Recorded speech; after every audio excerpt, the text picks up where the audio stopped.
Hey, this is Robin Taney, the Get Real Girl from Studio 4PR, and your host for Be a Media Magnet and Attract Your Ideal Client in 5 days.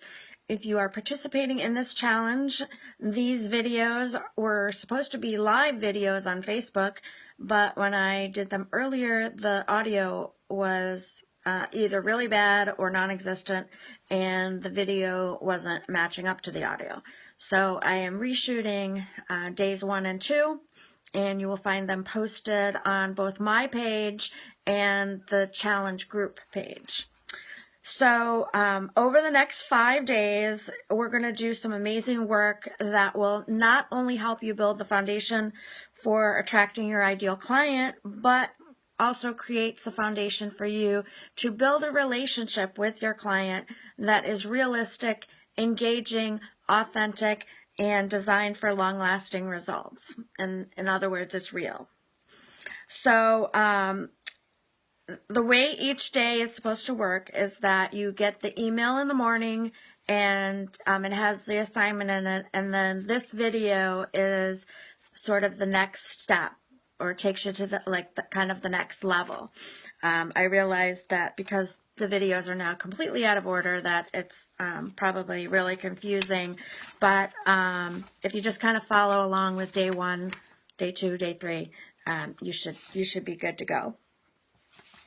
So let's get right into the content. Let me recap day 1's assignment that you got in the email. That was focusing on being realistic. So the assignment was to do this exercise in 3 parts. 1 is to identify what your goals are, what your big, huge, overreaching goals are for why you do what you do.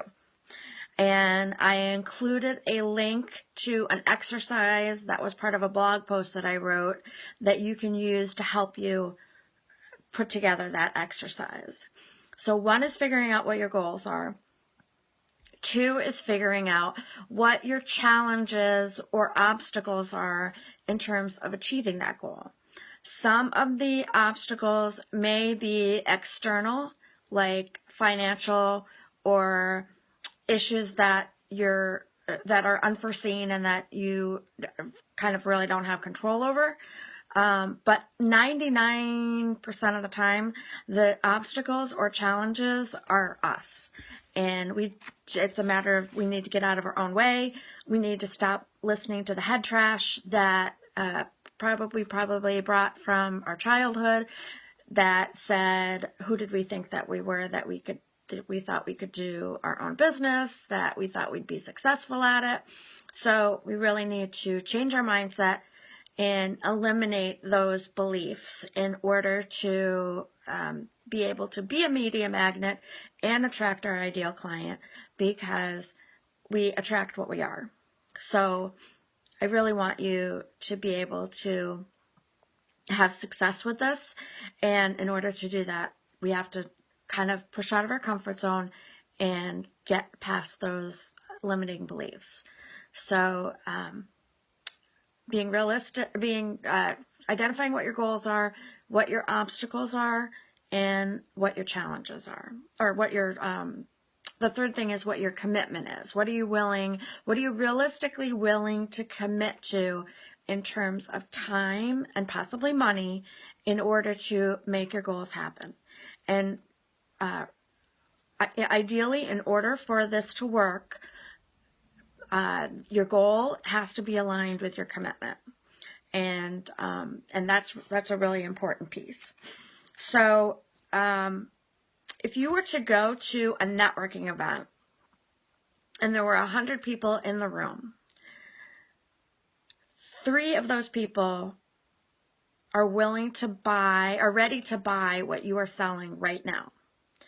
7 of them are open to it. 30 are not thinking about it yet. 30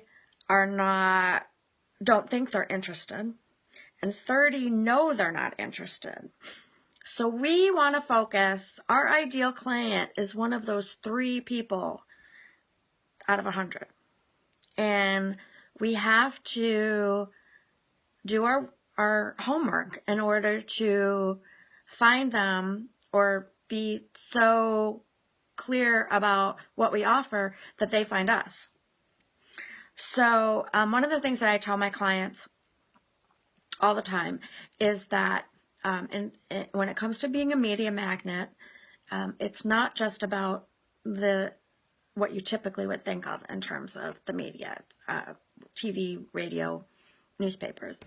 And what I always say is that while it's great to be featured in the newspaper, if the next day that newspaper is being used to wrap fish or line the cat's litter box, what did it really do for you? So this is, although the media part of it seems really glamorous and is really glamorous,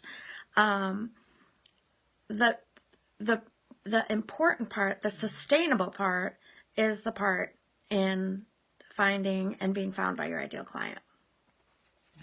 So not everybody is your ideal client. And this is another myth that we need to get past. Let's say you sell skincare products. Not everybody who has skin is your client.